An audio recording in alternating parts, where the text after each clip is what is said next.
নমস্কাৰ, আপোনালোকক সকলোকে AXIA IAS একাডেমীলৈ পুনৰবাৰ স্বাগতম জনাইছোঁ। ধাৰাবাহিকতা অব্যাহত ৰাখি আজি 22 মে' দিনাখনো আমি আপোনালোকৰ ওচৰলৈ নিউজ পেপাৰ এনালাইচিছটো লৈ আহিছোঁ। চাওঁ আহক আজি কোনকেইটা ইম্পৰ্টেণ্ট নিউজ এনালাইচিছ আছে। The first article is about the illiberal in the minor. That is who we face when someone is arrested for what they say and when we demand that they should be arrested for what they say. Okay, so yet কোৱা গৈছে যে structure multidimensional analysis that is the freedom of expression versus reasonable restriction, যিটো article 19(1)(8) আছে versus article 19(2) য'ত reasonable ৰেষ্ট্ৰিকশ্যনৰ কথা কোৱা গৈছে। চ' গতিকে আৰ্টিকল 19 যিটো 1A আছে, আমি গম পাইছোঁ যে ফ্ৰীডম অফ স্পীচ এণ্ড এক্সপ্ৰেছনৰ কথা কৈছে। চ' কণ্টিনিউশ্যনেল এণ্ড লিগেল ডাইমেনশ্যনখনৰ কথা কৈছে। চ' ইয়াত কেনেকৈ ডক্ট্ৰিনেল হাইলাইটছকেইটা কি আছে, কেশৱানন্দী ভাৰতী কেছটোৰ কথা কৈছে, ৰমেশ থাপাৰ কেছটোৰ কথা কৈছে। মেইনছ আহি আছে এতিয়া আমাৰ। এতিয়া মেইনছত আমি এনেকুৱা ধৰণৰ কেছবিলাক যদি আমি কোট কৰিব পাৰোঁ, উই গেটছ মোৰ মাৰ্কছ। ঠিক আছে, ঠিক তেনেকৈ কি কনষ্টিটিউশ্যনেল প্ৰভিজনছ কি আছে আমি অলৰেডি ক'লোঁ। আৰ্টিকল 19(1)(a), আৰ্টিকল 19(2)ত ৰিজনেবল ৰেষ্ট্ৰিকশ্যনৰ কথা আছে। ফিলচফিকেল ডাইমেনশ্যনছ কি আছে ইয়াত, কি থিংকাৰ্ছ, কোন থিংকাৰ্ছে কেনেকৈ কৈছে। ছ'চিঅ' পলিটিকেল কণ্টেক্সটো কি আজিৰ দিনত, post Pahalgam speech crisis. Case analysis এটা দিছে যে citizen A questions the symbolism of appointing a Muslim women official during military briefings. So' state ৰেছপন্সে কি কৰিলে, arrest plus SIT probe. Okay, citizen B alleges terrorist links due to family background, state response no' arrest, only public outreach. So' গতিকে ইয়াত সেইটো কথাই কৈছে যে বেলেগ ধৰণৰ কুৱেশ্যনছ সুধিছে। দুইটাতে অকণমান কমিউনেল চেণ্টিমেণ্ট সোমাই আছে, বহুত the citizen A as well as citizen B, but the citizen A is being arrested by the state and the citizen B is left alone. So' গতিকে ৱাই ইট ইজ ডিছক্ৰিমিনেটিং, গভৰ্ণমেণ্টে কিয় discriminate কৰিছে। চ' গতিকে সেইটোৰ ওপৰত ইয়াত এই গোটেই কথাটো আহিছে। চ' এইটো এটা ক্ৰিটিকেল এনালাইচিছ হয়। আমি এতিয়া কেনেকৈ বেলেঞ্চ ৱেটো লৈ পেলাই চলিম, কেনেকৈ how we balance the freedom of speech as well as freedom of it is reasonable restriction. তাত উজ্জ্বল ভূঞা কেইদিনমানৰ আগত এটা ধুনীয়া জাজমেণ্টো আহিছিলে যে ৰিজনেবল ৰেষ্ট্ৰিকশ্যনটো সদায় ৰিজনেবল হ'ব লাগিব। যে যি মন যায় তাকে ধৰি লওক উইকিপিডিয়া বা কিবা এটা ফাইল উঠাই দিব বা কিবা এটা স্পীচটো কাৰ্ভ কৰিব, তেনেকুৱা নহয়। কাৰণ কি উই আৰ ডেম'ক্ৰেচি। এই ডেম'ক্ৰেচি ফ্ৰীডম অফ স্পীচ যদি নহয়, এইগিলে ডিছকাশ্যন কেনেকৈ কৰিব। উইদাউট ডিছকাশ্যন ডিবেট আমাৰ ডেম'ক্ৰেচিয়ে নহ'ব, বুজি পাইছেনে। অ'কে, নেক্সট আমি চাম যে লাইভ মিনিটত এটা আৰ্টিকল আছে যে লিবাৰেলছ শ্বুড কম্বাইন কম্পেশ্যন উইথ এগ্ৰেশ্যন। চ' কম্পেশ্যন আৰু এগ্ৰেশ্যনটোৰ এটা কম্বিনেশ্যন লাগিব বুলি কৈছে। চ' চেণ্ট্ৰেল থেচিছটো আমি দিয়া গৈছে যে the article argues that the liberal and centrist political parties must adopt a more assertive even aggressive political style to counter right wing populism. So' political science comparative analysis এটা দিছোঁ, ঠিক তেনেকৈ থিয়ৰিটিকেল পাৰ্চপেক্টিভখিনি দিছোঁ, ethical ডাইমেনশ্যনছখিনি ইয়াত দেখুওৱা গৈছে। International ৰিলেশ্যনৰ পৰা এইটো কেনেকৈ ইম্পৰ্টেণ্ট হয় তাৰ ওপৰত এটা শ্লাইড প্ৰভাইড কৰা গৈছে। Okay, let's move ahead. A bridge over troubled political waters, core themes of the book. এখন কিতাপৰ এটা ৰিভিউ হয়। চ' গতিকে এইটোও দৰকাৰ হয়। গতিকে আপোনালোকে চাই থ'ব কোনে লিখিছে কি কথা। নেক্সট যিটো আৰ্টিকল আছে, it is the reviving India's manufacturing. So' এইটো এটা ইম্পৰ্টেণ্ট আৰ্টিকল হয় যে we have to improvise our manufacturing sector. কাৰণ কি আমাৰ কি হৈছে, মেনুফেকচাৰিং ছেক্টৰত পৰা যিটো GDP কণ্ট্ৰিবিউশ্যন আছে সেইটো বহুত কম। ইট ইজ অনলি 17%, এৰাউণ্ড 17, ঠিক আছে। চ' গতিকে যিটো বহুত কম হয়। চ' গতিকে আমি সেইটো কি কৰিব বিচাৰোঁ যে যিটো আমাৰ ইণ্ডাষ্ট্ৰিয়েল পলিচি আছে বা মেনুফেকচাৰিং পলিচি আছে, সেইটো এইমটো হৈছে যে সেই কণ্ট্ৰিবিউশ্যনটো 25% কৰিব বিচাৰে, বুজি পাইছেনে। চ' গতিকে সেইখিনি কথা আমাৰ ইয়াত ধুনীয়াকৈ দিয়া আছে। আমি কম্পেৰেটিভ এনালাইচিছ এটা দেখুৱাইছোঁ between India, Vietnam and Thailand. So' গতিকে সেইটো ইম্পৰ্টেণ্ট হয়। নেক্সট যদি আমি চাওঁ যে ষ্ট্ৰাকচাৰেল বেৰিয়াৰ্ছ কি আছে ইয়াত, যে হাই টাৰিফ এণ্ড ফ্ৰেগমেণ্টেশ্যন আছে, উইক ফ্ৰী ট্ৰেড এগ্ৰিমেণ্ট এংগেজমেণ্টৰ কথা কৈছে যে আমি দেখিছোঁ যে India's absence from RCEP। So' গতিকে makes it very less attractive to investors.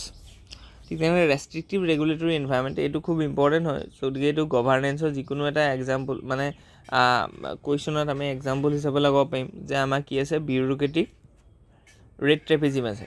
বা আমি যিটো কৈছোঁ যে বিউৰোক্ৰেটিক কলেষ্ট্ৰল আছে, ল' ৰিচাৰ্চ এণ্ড ডেভেলপমেণ্টত আমি বহুত কম পইচা খৰচ কৰিছোঁ, we just only invest 0.6% of our GDP in R&D, whereas South Korea spend 14% of their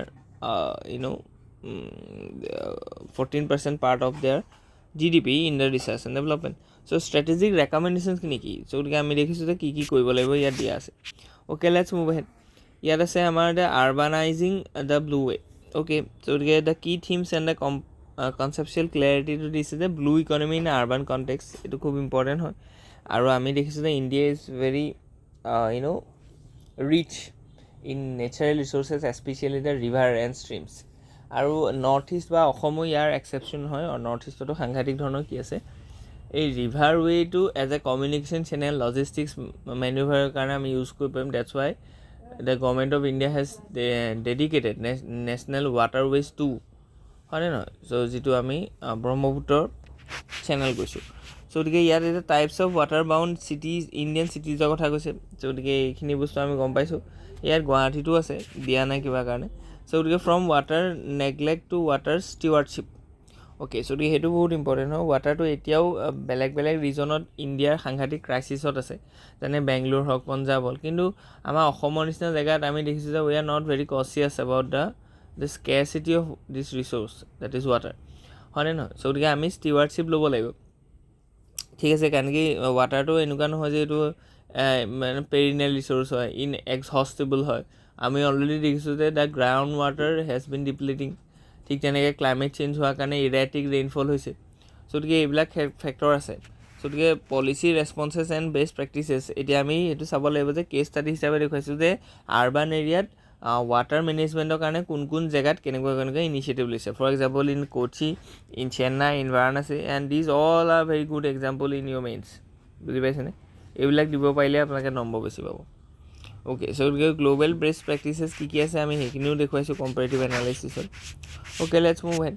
mission life may be merged into national action plan on climate change. এইটো বহুত ইম্পৰ্টেণ্ট হয়। COP26 আমি লৈছিলোঁ, হয়নে নহয়, যে মিছন লাইফ, যে lifestyle for environment. চ' এইটো ইয়াৰ ইছ্যুটো আমি দেখিছোঁ, ইয়াত আমি কৈছোঁ। চ' গতিকে এইবিলাক আপোনাৰ প্ৰিলিমছত কিন্তু সুধিব পাৰে যে মিছন লাইফটো আমি কেতিয়া লৈছিলোঁ, গ্লাছগো 2021, লাইফষ্টাইল ফৰ এনভাইৰমেণ্ট। চ' এইটো SDG কোনটোৰ লগত জড়িত হৈ আছে, এইটো আমি যদি ডাইৰেক্ট কওঁ যে SDG 12 লগত জড়িত হৈ আছে, যিটোৱে কৈছে যে ৰেছপন্সিবল কনজাম্পশ্যন এণ্ড প্ৰডাকশ্যন, হয়নে নহয়? চ' তেনেকৈও ধৰণৰ দিব পাৰে, আপুনি নিজেও লিংক লগাব পাৰে।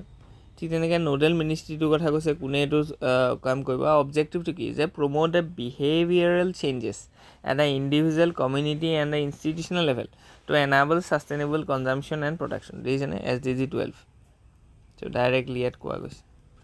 অ'কে, চ' গতিকে এবাউট NAPCC, so' national action plan on climate change, 8টা মিছন আছে ইয়াৰ আণ্ডাৰ। চ' গতিকে ছিগনিফিকেঞ্চ অফ দিছ প্ৰপ'জেল কিহৰ কাৰণে ইম্পৰ্টেণ্ট হয় এইটো কথা কৈছে। কনক্লুজন এণ্ড ৱে ফৰৱাৰ্ডটো আমি দিছোঁ। Okay, let's move ahead. ইয়াত আছে যে labour codes roll out, centres nudges states to take the driver seat. Okay, so' আমি গম পাইছোঁ যে we have fragmented 44 labour laws. আমি সেইটোকে কি কৈছোঁ, 4টা পাৰ্টত ভাগ কৰি দিছোঁ, কনচলিডেট কৰিছোঁ, হয়নে নহয়? যিকেইটাক আমি কৈছোঁ যে লেবাৰ কোডছ, তাত ইণ্ডাষ্ট্ৰিয়েল ছেফটিৰ কথা আছে, লিভিং মানে ৱেজৰ কথা আছে, ইণ্ডাষ্ট্ৰিয়েল ছেফটিৰ কথা আছে, ছ'চিয়েল ছিকিউৰিটিৰ কথা আছে। চ' গতিকে এই লেবাৰ কোডছখিনি গভৰ্ণমেণ্টে চেণ্ট্ৰেল গভৰ্ণমেণ্টে ৰোল আউট কৰিছে আৰু ষ্টেট গভৰ্ণমেণ্টৰ সহায় লাগিব বুলি কৈছে। চ' গতিকে code on wage, industrial relation, code on social security and occupational safety, দেখিছেনে? চ' গতিকে 29 চেণ্ট্ৰেল লেবাৰ লছক কনফাইন কৰিছে ইন 4 লেবাৰ কোডছ, যাতে চিম্প্লিচিটি হয়। চ' গতিকে এইটো লেবাৰ ৰিলেটেড ৰিফৰ্ম বুলি আপুনি ক'ব পাৰে, যাৰ থ্ৰুৱেদি আমাৰ কি হ'ব, ইকনমিক ৰিফৰ্মখিনি জেনেৰেট হ'ব, তাৰপৰা কি হ'ব, আমাৰ ইকনমিটো বুষ্ট হ'ব, হয়নে নহয়? গতিকে চেণ্ট্ৰেল ষ্টেটাছটো আমি দিছোঁ যে চেণ্টাৰ নাজ ষ্টেট লিড, কাৰণ কি এইবিলাক ক্ষেত্ৰত ষ্টেটৰ লিড লাগিব, কাৰণ কি most of the MSME sectors are being run by the states বা under the observation and regulation of states. আৰু সেই ইণ্ডাষ্ট্ৰিবিলাকত বা যিমানবিলাক ধৰি লওক লোকেল ইণ্ডাষ্ট্ৰি আছে বা ষ্টেট গভৰ্ণমেণ্টৰ আণ্ডাৰত আছে, চ' গতিকে সেইবিলাক ক্ষেত্ৰত সেই লেবাৰ ল'খিনি এক্সিকিউট হৈছেনে নাই, that has to be ensure by the state, হয়নে নহয়? চ' চ' ইয়াত আমি কোঅপাৰেটিভ ফেডাৰেলিজিমৰ কথাটো আমি আনিব পাৰোঁ যে হাউ successful implementation of law determines the role of the state and the collaboration between the state as well as centre. So' এইবিলাক বস্তু আপোনালোকে এনেকৈ চাব অকণমান। পলিটিকেল গভৰ্ণমেণ্ট ডাইমেনশ্যনছখিনি আমি দেখিছোঁ। অ'কে, চ' গতিকে নেক্সট আৰ্টিকলটো আছে যে competition let's raise CCI's tooth to tail ratio'. Okay, so the Competition Commission of India, that has been a important organization to facilitate fair competition. কাৰণ কি ফেয়াৰ কম্পিটিশ্যন হ'লে কি হ'ব, বস্তুবিলাকৰ প্ৰাইচ কমে, বস্তুবিলাকৰ প্ৰাইচ কমিলে কি হ'ব, আমাৰ মানে চিটিজেনৰ কাৰণে লাভ। ঠিক তেনেকৈ ফেয়াৰ কম্পিটিশ্যন হ'লে কি হ'ব, ৰিচাৰ্চ এণ্ড ডেভেলপমেণ্টো বাঢ়িব, ইন'ভেশ্যন আহিব, তাত এনাৰ্জি এফিচিয়েণ্ট হ'ব, বুজি পাইছেনে? চ' গতিকে এইবিলাক ইম্পৰ্টেণ্ট হয়। চ' এইটো এটা ষ্টেটুটৰী অৰ্গেনাইজেশ্যন হয়, that comes under competition commission of India act 2002। ইয়াৰ কাম হৈছে এইবোৰ কাৰ্টেলিং এইবোৰ নাইকিয়া কৰা। অ'কে, চ' গতিকে background and the evolution of CCI আমি দেখিছোঁ যে it is an come in 2002 and fully functional only in 2009। Okay, so' গতিকে monopolies and restrictive trade practices commission. ঠিক তেনেকৈ আমি licensing quota raj to market based economy, কাৰণ কি আমি গম পাইছোঁ we have shifted from our licence raj to this liberalization, privatization and globalization economy post 1991। mandate to anti competitive agreement যদি আছে তাৰ ওপৰত একশ্যন ল'ব, বহুত ফাইন লগায়। prohibit abuse of dominant position, dominance হ'ব নোৱাৰিব, আপোনাৰ মনোপলি দেখুৱাব নোৱাৰিব, কম্বিনেশ্যনছ, ঠিক তেনেকৈ মাৰ্জাৰ একুইজিশ্যনৰ কথা আছে, freedom of trade Indian markets. So' গতিকে কি হাইলাইটছখিনি আমি দেখুৱাইছোঁ, টুথ টু টেইল ৰেচিঅ'টো কি হয়। চ' ইয়াত যদি এটা টাৰ্ম এটা কথা কৈছে, চ' গতিকে আমি যদি চাওঁ যে this military metaphor refers to the imbalance between the operational effectiveness, that is the tooth, and the administrative burden, that is the tail. So' গতিকে CCI enforcement power is weak relative to its administrative procedures and limitation. So' গতিকে ইয়াত operational ইফেক্টিভনেছটো কম, মানে চ' টুথটো কম। যে competition commission of ইণ্ডিয়াৰ যিটো ধৰি লওক burden আছে, সেইটো বহুত বেছি, যে ইণ্ডিয়াৰ গোটেই মাৰ্কেটখনত ফেয়াৰ কম্পিটিশ্যনটো তেওঁলোকে কি কৰিব লাগিব, এনচিয়'ৰ কৰিব লাগিব, বাই prohibiting the abuse of this মনোপলিনেছ, ঠিক তেনেকৈ কাৰ্টেলিং, ঠিক তেনেকৈ ধৰি লওক মাৰ্জাৰ, এইবিলাক। চ' গতিকে this is a huge role. India is not a small market, is a huge market. So' কিন্তু কথাটো হৈছে যে তেওঁলোকৰ ওচৰত কিন্তু বহুত বেছি পাৱাৰ নাই। So' they are toothless but they have a huge tail, বুজি পাইছেনে? চ' ইয়াত এটা ইম্বেলেঞ্চ আছে মানে। So' what we need to bring some power to this organisation, specially the competition commission of India, so' that they can fulfil their burdens with ease. So' এই বস্তুবিলাক আপোনালোকে পঞ্চায়তী ৰাজ বা লোকেল গভৰ্ণমেণ্টতো লগাব পাৰে, গ্ৰাছৰুট গভৰ্ণমেণ্টতো লগাব পাৰে। কাৰণ কি গ্ৰাছৰুট যিখিনি গভৰ্ণমেণ্ট আছিলে, যেনেকৈ ধৰি লওক আমি পঞ্চায়ত ক'লোঁ, বা আমি ব্লক লেভেল ক'লোঁ, বা আমি মিউনিচিপালিটিজ ক'লোঁ, চ' তেওঁলোকক আমি সদায় দেখি থাকোঁ যে দে আৰ টেইল মানে তেওঁলোকৰ ওচৰত এডমিনিষ্ট্ৰেটিভ বাৰ্ডেন বহুত বেছি আছে, বা they are toothless, do not have sufficient amount of functionaries and facilities, হয়নে নহয়? চ' গতিকে আমি 3F প্ৰব্লেম বুলি আমি পাওঁৱেই। চ' গতিকে SM সীতাৰামনছ ভিজন, চ' বেলেঞ্চ ৰেগুলেটৰী কি আছে সেইখিনি বস্তু আমি চালোঁ। চ' আজিৰ কাৰণে আমাৰ ইমানেই আছিলে। Hope you enjoy. ইয়াত যদি কিবা থাকে please let us know' in the comment section. Thank U.